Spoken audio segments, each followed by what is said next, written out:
The Woodstock Music Festival, which was held in June of 1999, was held in honor of the 30th anniversary of the legendary Woodstock of 1969. The festival that is about peace, love, freedom, and music turned into literal hell. Wow. 7 people were injured, including 2 state troopers who were pelted with rocks and beer bottles. Then it ended. It's a great shame that this event that in so many ways was successful and uplifting had to end this way. Death and total What? chaos reigned at the festival in the year 1999. It was disgusting. I was and I hate all men now. Show my tits. So before we move on to this filthy and aggressive Let's be honest, what men, by the way? Look at the men that's doing this. child that took place in the 90s, let's speak a little about the original Woodstock. Because after all, even though it was a half a century ago, this festival still appears to us as a celebration of universal love, unity, and peace. But actually, in that very first festival, things didn't go smoothly as well.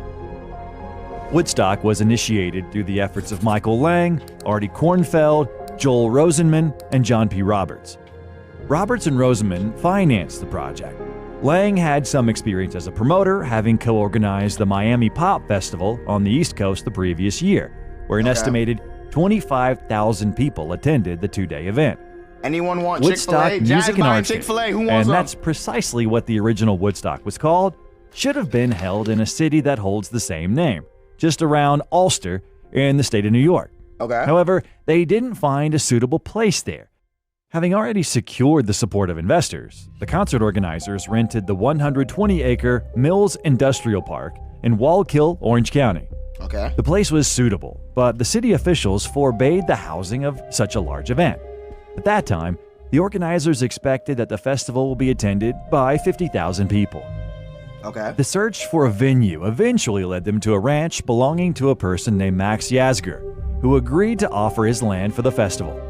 They, of course, also provided him with the estimated number of 50,000 people, but the closer they approached the date of the festival, the more people decided to buy tickets. Oh my God. The organizers put on an additional 50,000 tickets, and then Damn, they was selling tickets for $6 a pop? They was making real money. even more and more until the number got to nearly 250,000. Oh my God. At that time, the festival had already broken all the records in terms of its large scale and number of attendance. And from the people's perspective, such strong interest for Woodstock of '69 was fully justified by the legendary lineup that was announced. The first performers to agree were Creedence Clearwater Revival. They were announced as the headliners of one of the days. Following in their footsteps, contracts to perform were being signed by other famous groups and performers. In the end, the festival's all-star lineup consisted of such names like The Who, Jefferson Airplane, Grateful Dead, Carlos Santana, Jimi Hendrix, Janis Joplin, They had Jimi Hendrix? and many others. As you have already understood, Woodstock of '69 presented itself as 3 days of incredible music. But in addition to that, it became a symbol of the hippie culture, an important anti-war message, and a starting point for the sexual revolution. Here, calls to stop the war in Vietnam were heard, and to withdraw the troops from the territory of foreign lands.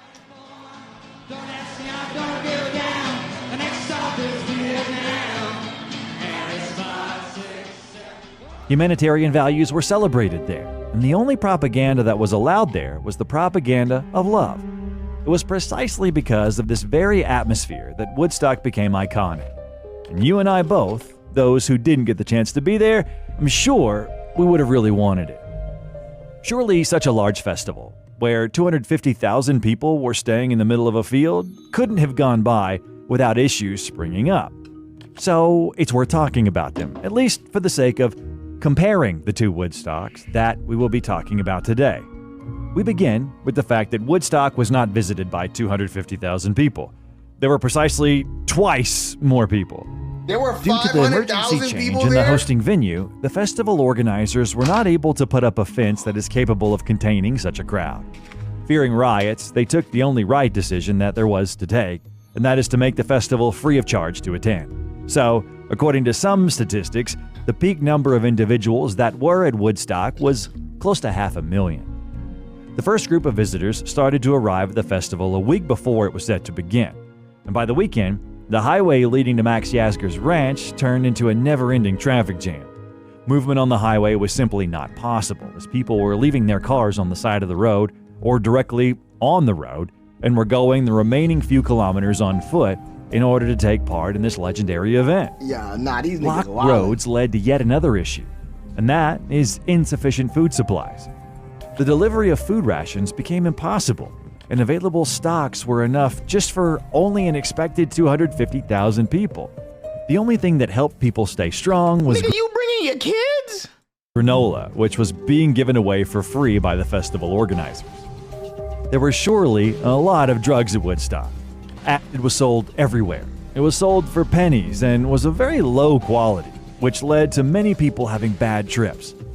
One of the hosts of the festival even announced on the mic that the brown acid that was being distributed on the territory is dangerous.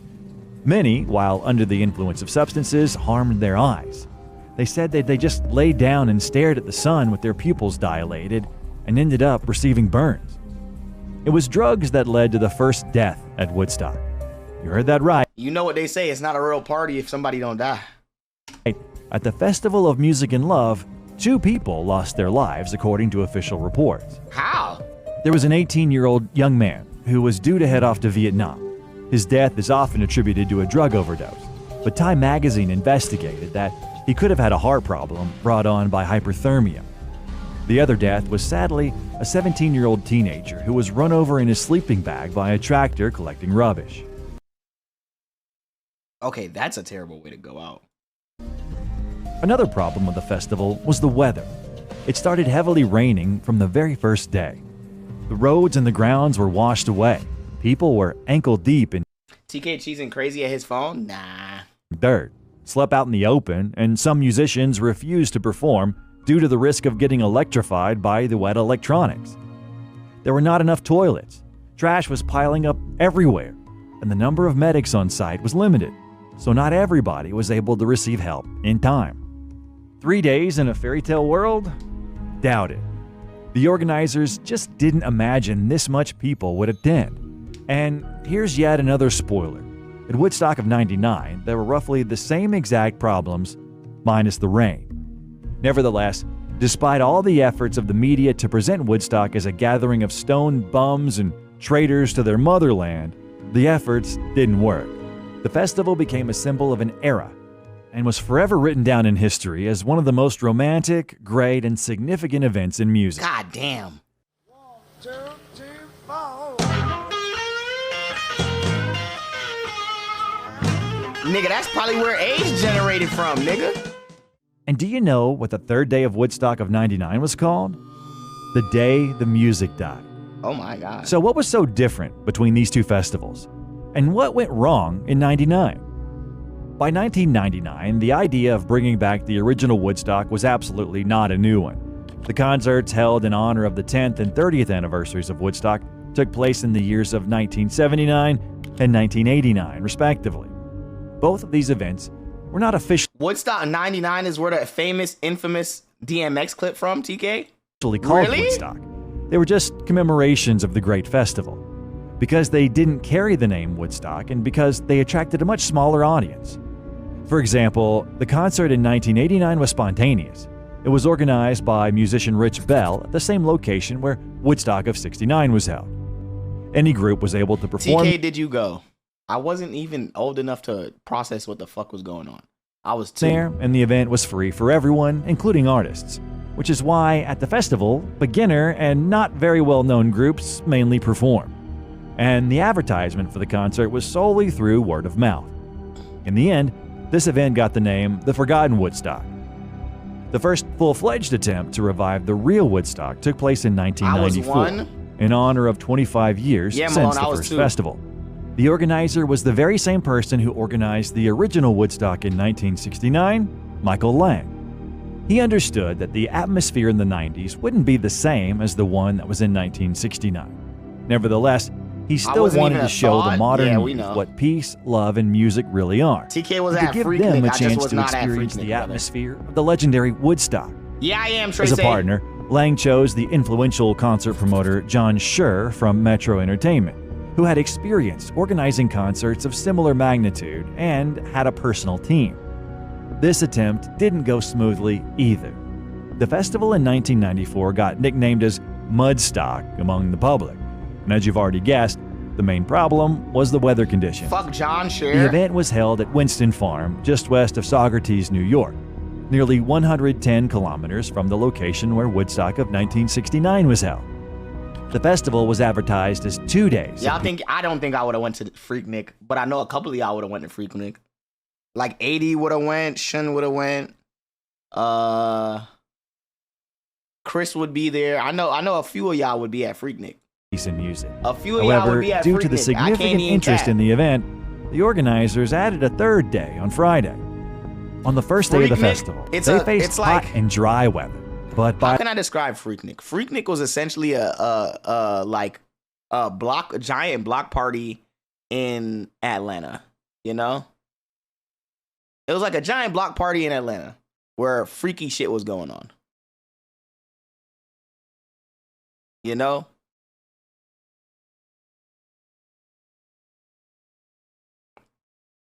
That's all it is.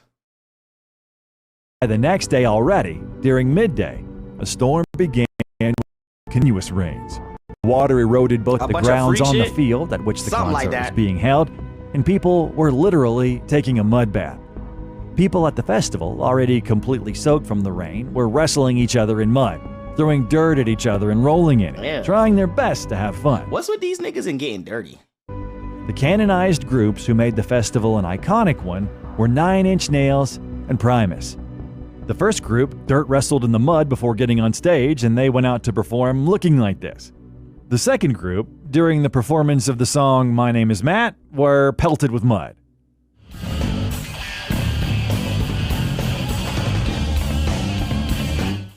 In essence, the next Woodstock, which was held in 1994, encountered the exact same problems.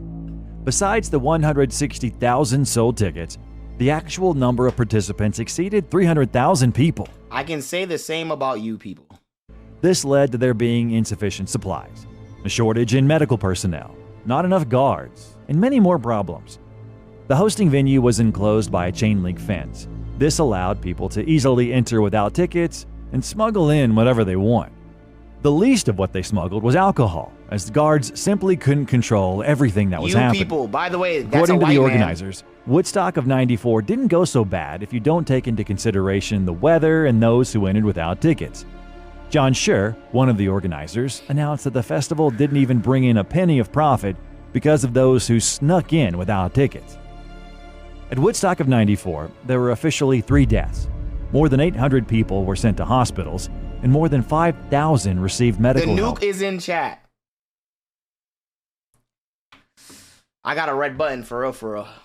On site. But there were almost 1,000 injuries of various descriptions. This man maintained he didn't want to leave until he'd seen his favorite band. And then we get to Woodstock of '99. And it was organized by the very same Michael Lang and John Schur, the promoter. This time, they decided to fix all the mistakes that had happened, and in the end, make maximum profit. The idea of the organizers to make as much as possible by cutting as much costs as they could was the first taste of there is a truce. Yo, twin, there's no truce. Like, all I need is one reason, and I'm up in that bitch. The upcoming disaster. Just one. Even though you can't blame people for wanting to make money, this time, they genuinely took it too far. The location that hosted Woodstock of '99 was chosen to be a former military Air Force base in the city of Rome in the state of New York. Okay. This choice proved to be faulty both from the ideological and practical points of view. It's weird to host the jubilee of an anti-war festival where chants of peace and love and pacifism prevail on a military base. Okay. Even though it could be argued from the standpoint that this was a former military base and that it's no longer needed and that the violence is gone and it's part of the past. But honestly speaking, for the American youth of the 90s, this wasn't really an issue.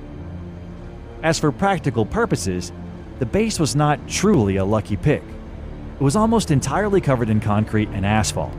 The concerts took place right on the runways. This would have been a good choice if it were to rain again, as it did in Woodstock of '94, as dirt wouldn't have been such a big issue. But the organizers once again didn't predict the weather. This time, the heat rose up to 104 degrees Fahrenheit. What's up, Giovanni? The sun's blazing rays hit the concrete and you niggas tripping. Asphalt, and people in front of the stage were standing in an actual oven. Many got heat strokes and suffered from hypertension, as the medics, as usual, were not enough. In addition to that, people suffered from thirst. They were forbidden from bringing with them water and food. All the rights to supply food and drinks were sold to a single external company that had no competitors. This gave way for the company to price items in the way they wanted. For example, if the regular price of a bottle of water in the year of 1999 was 60 cents, then at Woodstock of '99, it cost $4. Yo, this is why capitalism is evil. Nigga, what the fuck? Yo, like, nigga, yo, I'm telling you, niggas be scamming, bro. You was charging niggas $4? And we won't even get to the prices of food and alcohol. And these prices continued to rise. By the end of the weekend, the same bottle of water cost $12. Yeah, nah, I see why niggas was crashing out. If I had gone the second day and niggas tell me the shit is $12 now, I'm beating the fuck out somebody. For those who had already paid $150 per ticket, which is equivalent to $260 in today's money, it was particularly infuriating. But for the lineup that was announced for the festival, people were willing to endure the inconveniences and long queues. There were 186,000 tickets sold for Woodstock food and '99. water, so they could tax them. A bottle of water peaked at $25. Crazy. According to the organizers. In reality, the festival was attended by nearly 400,000 people. The majority of them did not sneak in without tickets. The organizers simply intentionally underreported the number of tickets sold so as to not pay the $5 commission to local authorities for each ticket sold, exceeding 200,000. Oh my God. As I've said before, the organizers decided to save up on everything to increase their profits as much as possible. Maintenance of the toilets, drinking fountains. Nigga, so wait a second. 500,000. 500K by 260. These niggas made 130 million. Yo, oh my garbage God. disposal and medical help. All of these were sold to external companies in the Not form of including the fucking price of water and food. Contracts. And either they didn't get a large enough budget, or they themselves attempted to cheap out, but all of these services were very poorly provided. There were not enough toilets. They were not cleaned up often enough. There were very few trash cans, and by the end of the first day, there was trash everywhere throughout the territory. There were also not enough fountains, medical personnel, and niggas guards. throwing duty? Generally speaking, everything that had to do with comfort and safety was terribly organized. All of that led to disastrous consequences, which I'll tell you more about a little later. Look at the color of their skin. Because all that happened just on the first day. And people, even though they were a little irritated by the prices and the services, they still enjoyed the freedom and the excellent music. Woodstock of '99 differed from the festival of 1969 by the public itself. Some of those who attended were expecting the same atmosphere of love, freedom, and peace as it was in '69. That's 337 million today. Generational. But others didn't give a shit about the peace and love. TK They paying perceived $50 for a freedom bottle of water differently. at Drake concert? No, I'm not. Fire! Fire! Fire! Big love destruction!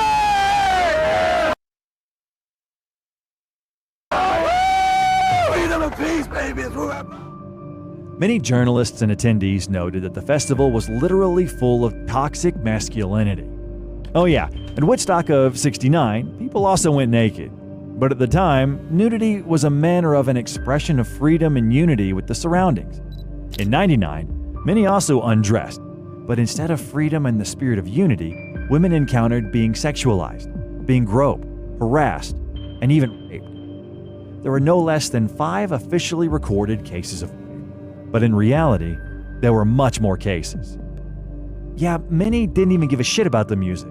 For them, This was just a giant party without restrictions. Show my tits. You'd have to pay way more than you paid to get in to see my tits. And now about the performances themselves, and about who distinguished themselves. The opening of the festival was by James Brown at the main stage. Okay. Then Jamiroquai, Live, DMX, and The Offspring performed. People were still in a state of euphoria that they're actually at Woodstock, and they didn't really pay much. Nah, DMX really got one of the most generational clips ever performing at this shit, bro. Nigga was running across stage, mad heads in that bitch. What? The energy had to be elite. Attention to the problems around. Everyone was waiting for the main group of the day, and for some, it was the main group of the entire festival. When Korn got on stage and played their first song, the crowd lost control for the first time. Aggressive and wild energy was released from the people. In a crowd of thousands in front of the stage, there started a very intense mosh pit. Getting out of there unharmed was something very few managed to do. Niggas It was in this very mosh. moment that it Nah, the mosh get crazy. became crystal clear that the festival will have nothing in common with Woodstock of '69. Come on, Woodstock! This was an even more dangerous and aggressive festival. What played a defining role in this was not just the people, but the music as well. The end of the 90s, groups that performed heavy, aggressive music gained popularity.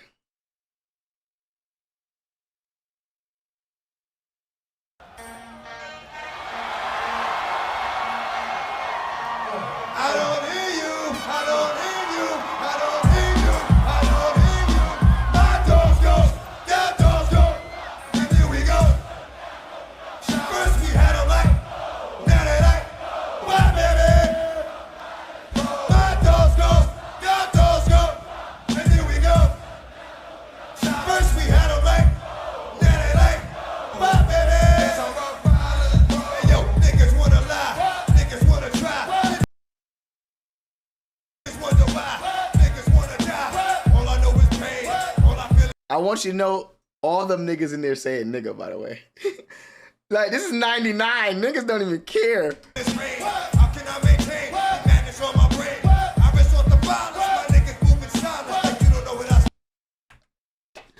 My what moving silence, bitch?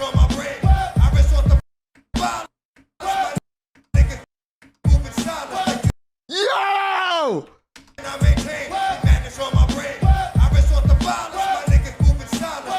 Yo, nah, the one in the back said it for sure. Shit, I resort to violence, my niggas moving silent. Yo, what? Oh, they in the mosh? What the fuck you gonna do when we run up on you? Fucking with the bro, you know what we gon' do. I'ma have to show it, how easily we blow it. We find out it's a moment, that's running with you. After we can't handle, break it up with this mantle. Light it up like a candle, just I can't stand you. Put my shit on tapes, like you bustin' grapes. Think you holding weight, then you. My dogs go, your dogs go, and then we go. Shut down, first we had a right, now they like, my baby, that's all. My dogs go, your dogs go, and then we go. First we had a right, now they like, my baby, that's all. Man, this shot niggas crazy, but you with me. Kanye! Appreciate it, 64 months, my boy. Welcome back. The trendiest genre at the time was nu metal, and the emotions called on by such a genre were not comparable That's with too the many atmosphere people? of It's the a lot of people. psychedelic songs of the 60s. It was around that same time, at the Western stage, that chaos was also ensuing. The crowd went out of control when the hip-hop duo Insane Clown Posse threw at them swords with banknotes glued to them, giving this gesture a sarcastic comment.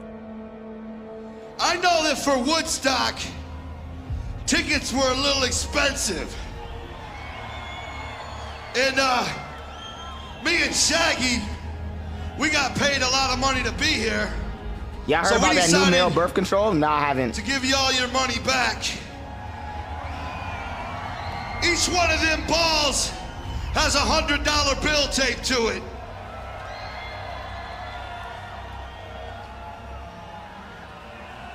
All right, we getting niggas killed. Everybody, of course, tried to grab the money, which led to a terrible stampede, even escalating into fistfights.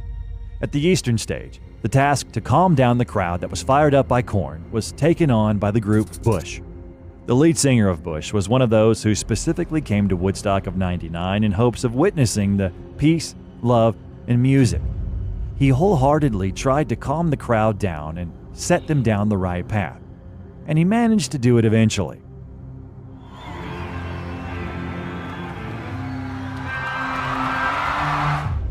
By morning, people faced a hangover by all sense of the word.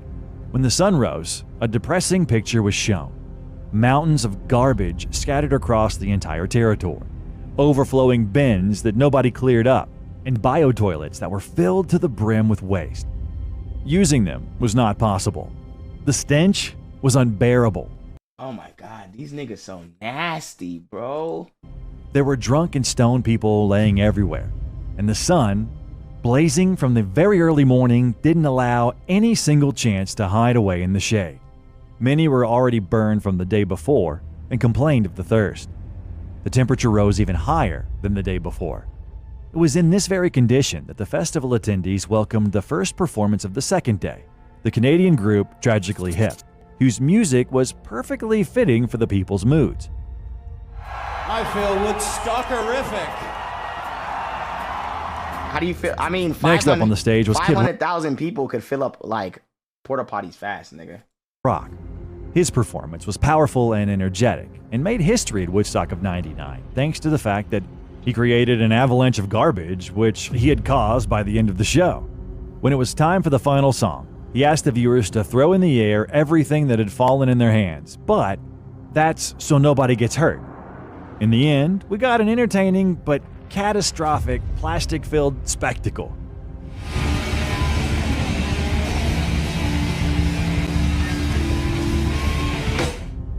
The idea was caught up by the next performer, Wyclef Jean, who further worsened the situation with the garbage.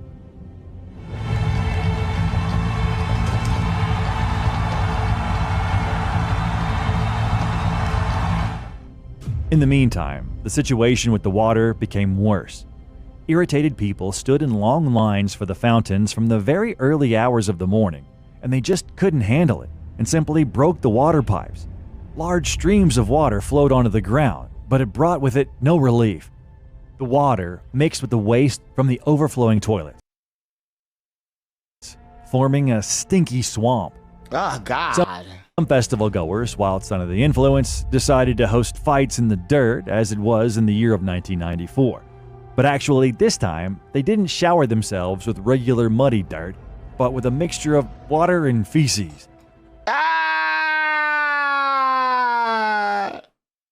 Joyful people smeared with excrement from head to toes were captured in many pictures and videos, and became a part of the dark legacy of Woodstock of '99. But the scariest problem of all laid elsewhere. The waste ended up in the water plumbing system. The fountains from which the people got their life-saving water from turned out to be biologically contaminated, but the majority found out about that too late. Despite the obvious niggas was drinking shit water problems, the organizers continued to pretend that everything was under control, but the public needed a release of emotions. And that release came in the evening during the performance of Limp Bizkit. Limp Bizkit's performance simultaneously became the best and one of the worst. That's so fucking nasty, and they call us animals, bruh. That's all I'm saying. Worst in their entire career. They played so violently and powerfully that the crowd literally went crazy. People were in a state of ecstasy, ready to go completely wild. The crowd... Not a nigga in sight. People were in a... Not a nigga in sight, chat. I've never seen such a sea of white in my life. State of ecstasy, ready to go completely wild. The crowd understood all of what Fred Durst said as a call to action. And here, he had a choice. Seeing how aggressive the public had become, he could have tried to calm them down. He could have told people to keep their cool, but it wasn't within his spirit. Instead, he added fuel to the fire. How many people here ever woke up one morning and just decided it wasn't one of those days and you're gonna break some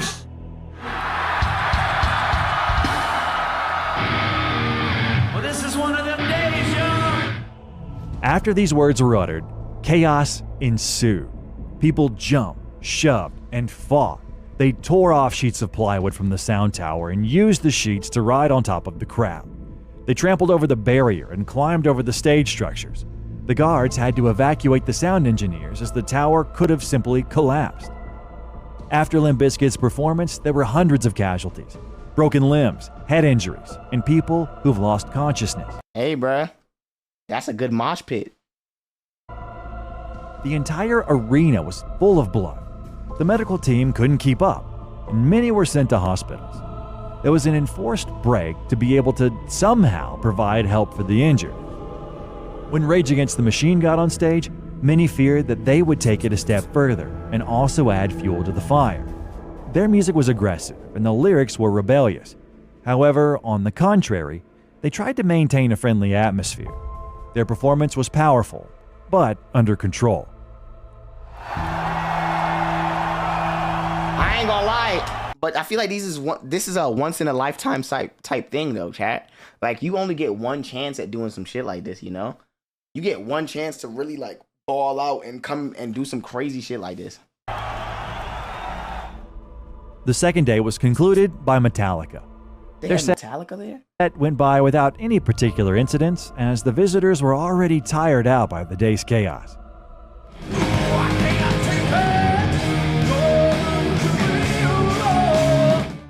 But the third day, oh, that was just wild and crazy. People woke up dead tired and bitter. The heat, the rise in prices, the lack of regular water, the lack of money for food, and the general fatigue forced many to leave the festival early before it ended. There was already a traffic jam by midday on Sunday. Those who stayed took out their anger on everything that got in their way. Chaos ensued. People began to break the 4-meter fence, which was put up to keep those without tickets from sneaking in. They snatched off the sheets of plywood and crushed them, destroying entire areas of the barrier. The soothing music that could be heard on that day could not tame them. For sure, some people still enjoyed the performances by the stage, but another group of people were busy dismantling at the same time. That evening's main headliners were the Red Hot Chili Peppers. Part of the public endured that day just for them, while another part of the public impatiently waited for the secret guest, about whom there were rumors circulating for 2 days already. Michael Jackson? People placed their guesses. Guns N' Roses, Prince, the Rolling Stones, or even Michael Jackson. When the Red Hot Chili Peppers got on stage, the crowd erupted. Flea hovered around the stage wearing only socks, and there were dozens of naked people in the crowd. It seemed that, in that moment, the festival experienced the exact same spirit as that of Woodstock of '69. But their performance... So y'all was in the crowd dick to butt? Didn't go so smoothly. Niggas bumping into you and they meat slapping your legs. Like, what is going on here? In fact, it was the beginning of the end. To end their set, the organizers decided to distribute candles to the public so that people can light them up during the performance of Under the Bridge.